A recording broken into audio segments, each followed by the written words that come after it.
bonsoir, heureux de vous retrouver. Dans cette histoire propice au sommeil, nous suivrons les pas d'un érudit qui, une nuit, à la lueur de sa lampe, explore des parchemins oubliés et les livres poussiéreux de la grande bibliothèque d'Alexandrie. Il semble en quête de quelque chose. À vous de le découvrir au fil de cette histoire. La lune baignait la ville d'Alexandrie d'une lumière argentée, éclairant les contours des bâtiments anciens et des rues étroites, endormis sous le voile paisible de la nuit. L'érudit, vêtu de son pyjama de lin et portant sa petite lampe à huile, avançait silencieusement vers la grande bibliothèque. La clé ancienne, attachée à son ceinturon, pendait légèrement à sa taille, émettant un léger tintement métallique à chacun de ses pas. La bibliothèque d'Alexandrie se dressait devant lui, imposante et majestueuse. Ses hautes portes de bois gravé étaient ornées de symboles mystérieux, érodés par le passage du temps. Ce lieu était une véritable mine d'or pour ceux qui cherchaient des réponses, une caverne infinie de savoir venus de toutes les civilisations du monde. Des parchemins en grec ancien, des rouleaux en hiéroglyphes égyptiens, des traités perses. Chaque recoin de la bibliothèque renfermait des secrets issus des plus grandes cultures de l'humanité. Avec un geste lent et précis, l'érudit tira la clé de son ceinturon et la glissa dans la serrure. Le cliquetis qui en résulta résonna dans le calme absolu de la nuit, comme l'écho lointain d'un temps révolu. Les portes s'ouvrirent en silence, dévoilant l'obscurité mystérieuse qui régnait à l'intérieur. Sans une hésitation, il alluma sa lampe à huile et franchit le seuil. À la lueur vacillante de la flamme, la bibliothèque dévoilait peu à peu ses merveilles. Les étagères de bois sombre, qui s'étendaient jusqu'au plafond, regorgeaient de manuscrits aux reliures usées, de rouleaux de papyrus soigneusement conservés et de livres reliés de cuir, gravés de dorures fanées. Les rayonnages s'étiraient vers l'infini, comme un labyrinthe de savoir sans fin, où chaque couloir semblait promettre une nouvelle découverte. L'érudit se tenait un instant immobile, savourant le silence et la profondeur de ce sanctuaire de connaissances. Cette nuit serait longue, mais il le savait. Il n'avait pas encore tout à fait révélé ce qu'il cherchait, mais son objectif était précis, gravé dans son esprit comme un mystère qu'il devait résoudre. Sans perdre de temps, il se mit en marche, arpentant les vastes allées de la bibliothèque, le regard attentif aux titres gravés sur les reliures des ouvrages. Il grimpa sur une petite échelle pour atteindre une étagère supérieure, effleurant du bout des doigts les manuscrits poussiéreux. L'un d'eux attira son attention, un traité ancien, usé par le temps. Il le tira doucement de son emplacement et descendit lentement de l'échelle, tenant le volume fermement dans sa main. Se dirigeant vers une grande table de pierre située au centre de la salle, il déposa le livre, éclairant les pages jaunies à la lumière de sa lampe. Il l'ouvrit avec précaution, découvrant des écritures en grec ancien, des symboles énigmatiques dessinés dans les marges et des schémas complexes. Son regard se perdit un instant dans les lignes de texte, mais il ne semblait pas trouver exactement ce qu'il cherchait. Il fronça les sourcils, tourna encore quelques pages, puis nota quelques mots sur un parchemin vierge qu'il avait emporté avec lui. Une fois ces notes prises, il referma le volume avec soin. Ce livre n'avait révélé qu'une petite partie des informations dont il avait besoin. Il savait que d'autres livres renfermaient des réponses plus profondes. Sans perdre de temps, il retourna l'ouvrage à sa place et continua son exploration. chaque pas le menait plus loin dans les profondeurs du savoir.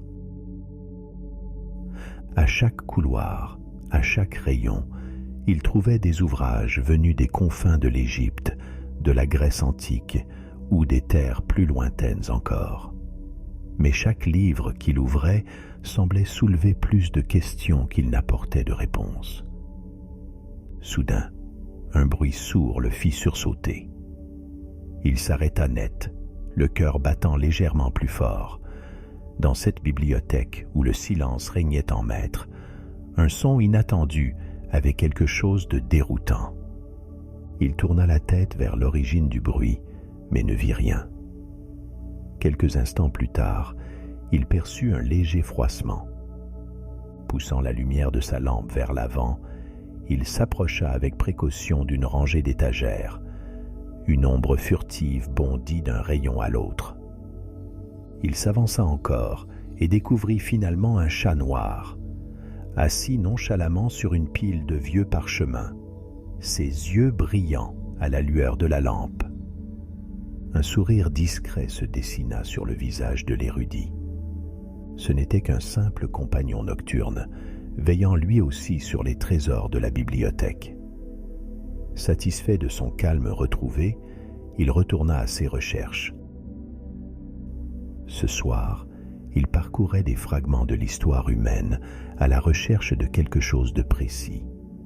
Mais qu'était-il venu chercher précisément dans ces textes anciens? L'énigme demeurait, et la bibliothèque semblait toujours avoir plus à offrir que ce qu'elle ne révélait. L'érudit avançait, lentement mais avec détermination, dans une autre section de la bibliothèque. Les étagères s'étendaient devant lui. Cette fois, ce n'étaient pas les livres qui l'intéressaient. Il savait qu'il cherchait quelque chose de plus ancien, de plus symbolique. Ses pas résonnaient doucement dans le couloir silencieux, tandis que ses yeux balayaient la salle, cherchant un indice parmi les artefacts précieux conservés là. Il s'arrêta devant une petite vitrine de verre, presque cachée parmi les manuscrits. À l'intérieur reposait une amulette ancienne, finement sculptée dans de l'obsidienne, représentant un symbole mystérieux. C'était une représentation d'un dieu égyptien associé à quelque chose qui semblait l'intéresser particulièrement. L'érudit se pencha pour observer l'amulette de plus près. Le temps avait laissé des traces sur cet objet, mais son essence demeurait intacte. Il parcourut du doigt les inscriptions gravées sur le socle. Des prières adressées aux dieux semblaient apporter quelque chose de spécial à celui qui portait l'amulette. Chaque ligne semblait résonner avec sa quête. Après un instant d'hésitation, il prit délicatement l'amulette dans ses mains.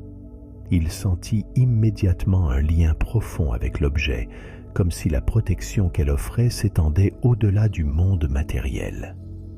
Sans hésitation, il la glissa dans sa poche, la conservant précieusement pour la suite de son voyage. L'érudit poursuivait son exploration méthodique de la bibliothèque. Sa lampe à huile projetait une lumière douce et vacillante sur les murs de pierre, créant des ombres dansantes qui accompagnaient ses pas. Chaque fois qu'il atteignait une nouvelle étagère, ses doigts effleuraient les reliures des livres comme pour établir un lien avec les âmes des anciens érudits qui avaient laissé derrière eux ces trésors de savoir. Il sortit un nouveau volume, cette fois un manuscrit qui semblait avoir traversé les âges. La couverture, ornée de motifs floraux, était presque effacée. Il le porta jusqu'à la grande table de pierre au centre de la salle, là où il avait déjà étudié de nombreux ouvrages cette nuit-là. À mesure qu'il tournait les premières pages, il découvrit des plantes et des concoctions anciennes. Il lut attentivement une section. Était-ce un rituel? Une recette magique? Lui seul le savait. La description était fascinante, presque envoûtante. Il semblait s'intéresser à une plante en particulier. Il se pencha sur le parchemin et prit quelques notes. Des passages parlaient d'herbes spécifiques à cueillir. Une fois ces notes prises, il referma doucement le manuscrit et le rangea à sa place sur l'étagère. Il leva les yeux vers les rangées d'ouvrages qui l'entouraient, sentant l'immensité de la tâche qui l'attendait. Mais il ne faiblissait pas. Chaque livre semblait être une pièce d'un puzzle dont il semblait connaître l'existence. Un frisson parcourut ses épaules lorsqu'il étira légèrement son bras. Le tissu en lin de son pyjama se déchira légèrement, révélant l'usure d'années passées à fouiller des manuscrits et des parchemins. Il jeta un coup d'œil rapide à l'accroc avant de ramener son attention vers les étagères. Il n'avait pas le temps de s'attarder sur des détails insignifiants. Pour lui, tout ce qui comptait, c'était la mission qu'il devait accomplir.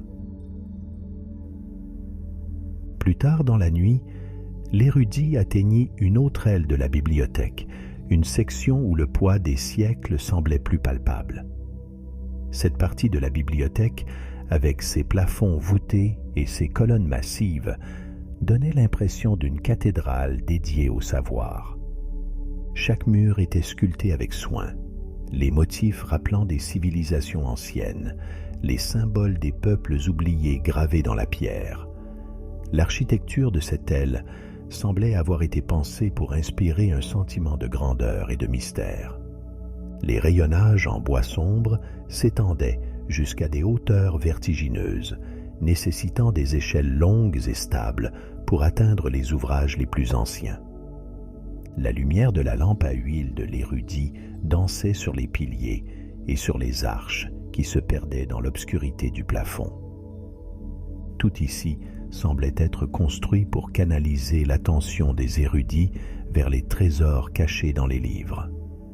Il tira un volume épais, gravé de symboles mystérieux, et se dirigea vers la grande table en pierre qui dominait le centre de la pièce. La table, usée par des années de lecture, portait les marques discrètes de générations d'érudits venus avant lui. Il s'assit, ouvrant le livre avec précaution, et se plongea dans sa lecture. Le texte racontait les mythes d'anciens dieux et leur relation avec les étoiles.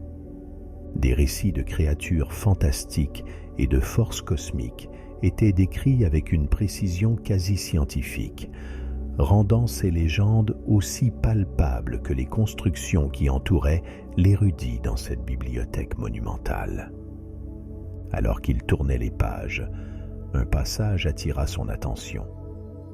Il parlait d'un dieu endormi, un titan mythique qui trouvait refuge dans les étoiles. L'érudit plissa les yeux, relisant plusieurs fois ces lignes, comme s'il interprétait ces lignes à sa manière, cherchant un message caché ou une information importante. Encore une fois, l'érudit nota discrètement quelques mots sur son parchemin. Il ferma le livre, le replaça soigneusement dans son rayon, puis s'immobilisa un moment. Chaque livre semblait révéler un fragment de la réponse qu'il cherchait, mais aucun ne donnait encore le tout. Le mystère persistait. Il continua son exploration, se déplaçant d'une section à l'autre, chaque livre apportant de nouveaux indices. Parfois, il s'attardait sur les détails complexes de rituels antiques. D'autres fois, il prenait des notes sur des mélanges d'herbes. Tout semblait converger, mais l'énigme restait entière. Soudain, un nouveau bruit le fit sursauter. Cela ressemblait à un écho, lointain, résonnant dans les couloirs de la bibliothèque. Il s'arrêta, tendant l'oreille, mais rien ne vint troubler le silence revenu. Il inspira profondément et reprit sa quête. Peu importait ce qui se cachait dans l'obscurité, la bibliothèque était son sanctuaire, et il ne se laisserait pas distraire. Plus tard dans la nuit, tandis qu'il parcourait une autre section de la bibliothèque, l'érudit s'arrêta devant une étagère plus discrète. Les manuscrits ici étaient plus fins, moins massifs, et semblaient avoir été peu consultés au fil des ans. Il tira un rouleau ancien, décoré de motifs musicaux qui lui semblaient familiers. Avec précaution, il le déroula sur la grande table en pierre, laissant apparaître des lignes de notes de musique et des descriptions de différents instruments anciens. Ces notes semblaient se transformer en mélodies dans l'esprit de l'homme. L'érudit parcourut le texte avec soin, reconnaissant l'importance de certaines de ces mélodies oubliées. Il savait que ces chants et ces rythmes étaient une des pièces du puzzle qu'il cherchait à assembler. Avec attention, il recopia certains morceaux et quelques notes de ce manuscrit dans son propre parchemin.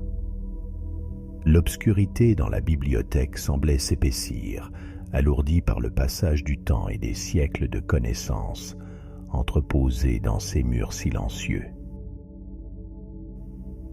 L'érudit, toujours concentré, avançait dans une autre section de la bibliothèque, où les volumes étaient moins fragiles, mais tout aussi anciens. Il s'arrêta devant une étagère plus imposante, consacrée aux ouvrages sur l'architecture et les grandes constructions des civilisations passées. Ces livres, remplis de schémas et de descriptions techniques, promettaient des révélations sur l'ingéniosité humaine, sur la manière dont des empires entiers avaient été bâtis pierre par pierre. L'érudit tira un volume imposant, sa reliure ornée de gravures géométriques complexes. Ce texte appartenait à une époque où les bâtisseurs jouaient un rôle crucial dans l'élévation des temples, des palais et des grandes cités. Assis à la grande table de pierre au centre de la salle, il ouvrit l'ouvrage, dévoilant des croquis détaillés de structures monumentales, des ponts colossaux, des systèmes de drainage élaborés et des édifices destinés à durer à travers les siècles. Les premières pages relataient les exploits des architectes les plus célèbres, des bâtisseurs de pyramides aux créateurs de cités souterraines, décrivant comment ils avaient utilisé des techniques ingénieuses pour dompter la nature et repousser les limites de la gravité. Cependant, une seule section du livre semblait capter véritablement l'attention de l'érudit.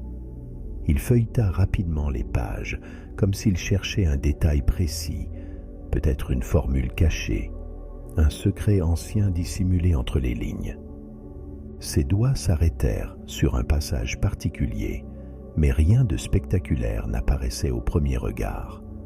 Pourtant, il semblait y trouver quelque chose d'important, un fragment de vérité qui échappait au lecteur ordinaire. Le texte évoquait l'influence subtile que l'architecture pouvait avoir sur l'esprit et l'humeur des gens. Ce passage, qu'il scrutait avec intensité, semblait renfermer un secret. Il nota quelques phrases sur son parchemin, sans montrer si cette découverte le rapprochait ou non de son objectif. Après avoir replacé le livre sur son étagère, l'érudit parcourut une nouvelle section où il trouva un manuscrit qui attira particulièrement son attention. Ce volume n'avait pas l'apparence d'un traité scientifique ni d'un texte mystique. C'était un recueil de contes et de légendes transmis de génération en génération dans différentes cultures. Il le feuilleta rapidement avant de se concentrer sur certaines histoires. Ces récits, simples et souvent racontés aux enfants, n'avaient rien de spectaculaire. Ils parlaient de héros rentrant chez eux après une longue journée de péripéties, trouvant le repos auprès de leur famille. D'autres contes évoquaient des dieux, des déesses, des épopées, des légendes et des fables. Ces contes paraissaient anodins à première vue, mais l'érudit prit soin de les lire attentivement, notant quelques références à certaines pages. Il referma le manuscrit et le garda sur la table, à côté d'un autre livre qu'il avait conservé plus tôt. Pourquoi ces deux volumes ? Pourquoi ne les rangeait-il pas avec les autres ? Le mystère restait intact, mais ces livres semblaient contenir quelque chose d'essentiel. L'érudit continuait à explorer les profondeurs de la bibliothèque, les étagères semblant s'étendre toujours plus loin dans l'obscurité. La lumière de sa lampe à huile l'accompagnait fidèlement, éclairant sa route dans cet océan de connaissances oubliées. Les 2-3 livres qu'il avait laissés sur la table formaient une petite collection disparate, témoignant de la richesse et de la variété des cultures et des récits anciens qu'il avait parcourus. Il s'arrêta un moment, les yeux rivés sur un manuscrit particulièrement ancien, à la reliure usée et à peine lisible. Il hésita, puis décida de le prendre. Il savait que sa quête touchait à sa fin, mais il ne pouvait s'empêcher d'explorer encore quelques textes avant de conclure son travail. Ce volume, un traité philosophique, abordait les idées de tranquillité intérieure, d'équilibre spirituel et des moyens de réconcilier le corps et l'âme. Les pages décrivaient des concepts complexes, des réflexions profondes sur la nature du bien-être. L'érudit parcourut encore quelques lignes et prit quelques notes sur son parchemin, comme si ces mots, minutieusement sélectionnés, avaient une importance capitale à ses yeux. Il replaça le manuscrit sur l'étagère et s'éloigna de cette section. Cette nuit de recherche l'avait mené à travers les époques et les cultures, mais il savait maintenant qu'il arrivait au bout de sa quête. Il revint à la grande table centrale. Devant lui se trouvaient les livres qu'il avait mis de côté.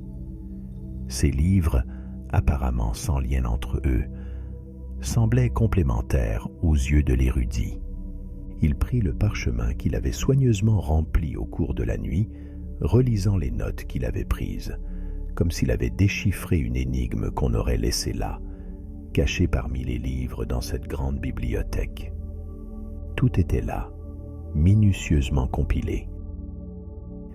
Satisfait, il roula le parchemin avec soin, avant de le glisser dans un tube de cuir orné de symboles anciens. Il n'avait plus rien à ajouter. Son travail était terminé. Il leva les yeux vers les livres qui étaient encore posés sur la table. Ces volumes semblaient contenir des informations trop importantes pour être simplement résumées.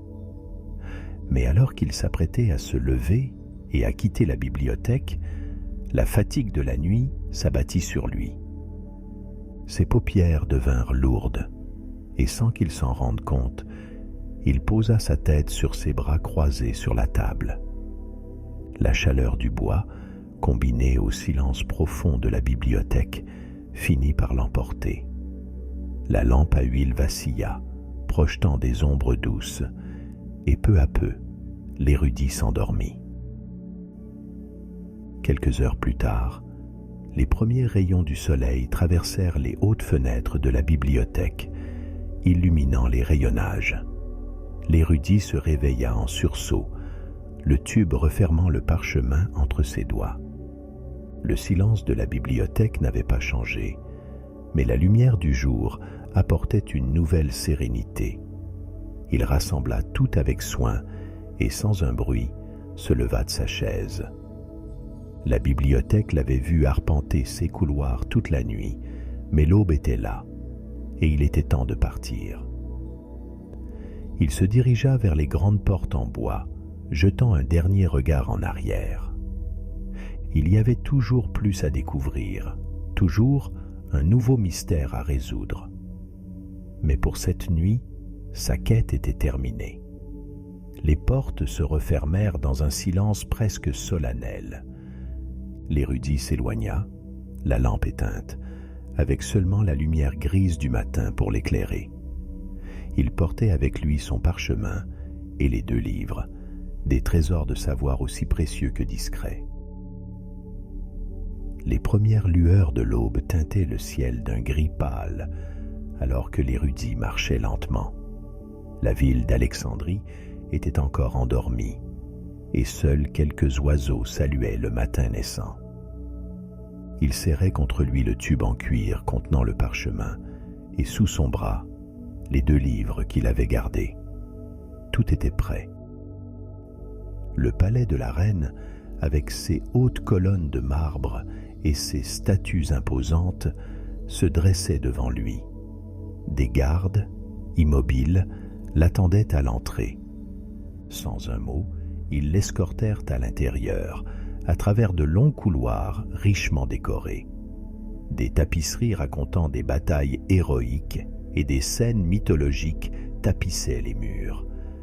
L'érudit fut conduit dans une pièce spacieuse, baignée par la lumière du matin.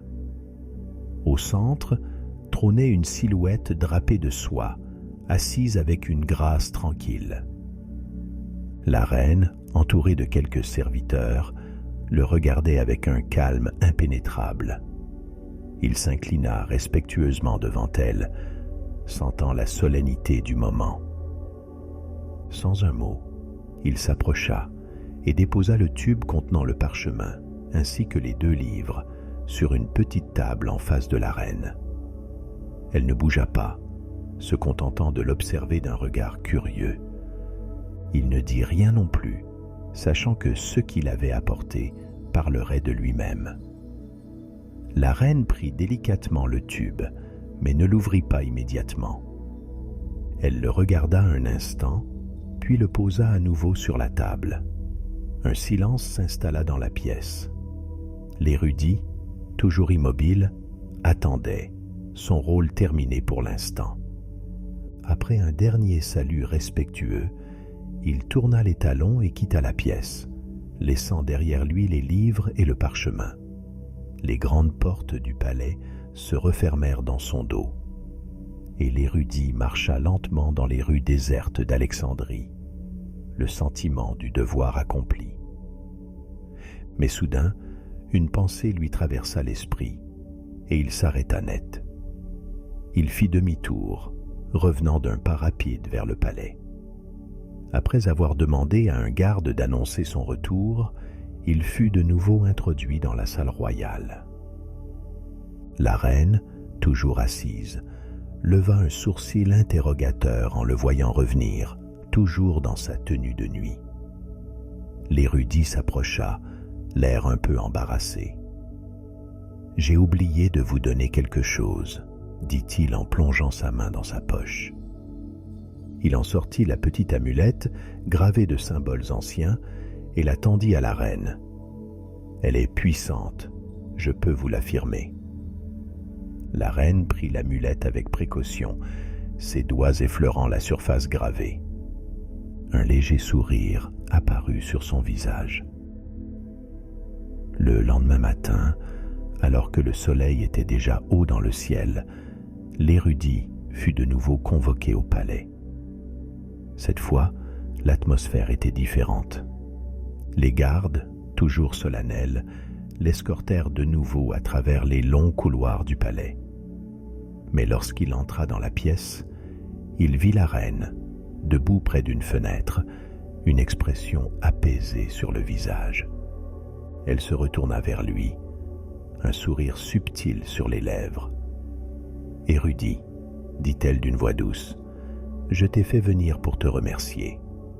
Les informations que tu m'as apportées m'ont offert un repos que je n'avais pas connu depuis bien longtemps. » Elle s'approcha de lui, tenant le parchemin à la main. « Les tisanes que tu as notées, les techniques de respiration que tu as mentionnées, l'amulette, les notes de musique apaisantes, jusqu'aux conseils pour mes architectes. Tout cela m'a aidé à retrouver la paix. Même ces récits anciens, ces contes racontés pour apaiser l'esprit avant la nuit, ont apaisé mes pensées. Grâce à toi, mes nuits sont enfin paisibles. » L'érudit s'inclina, sentant la satisfaction l'envahir.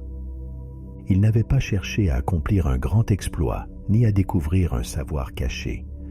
Il s'était simplement attaché à des méthodes anciennes, parfois oubliées, pour apporter une paix simple mais précieuse. La reine, toujours souriante, le regarda avec un mélange de reconnaissance et de respect.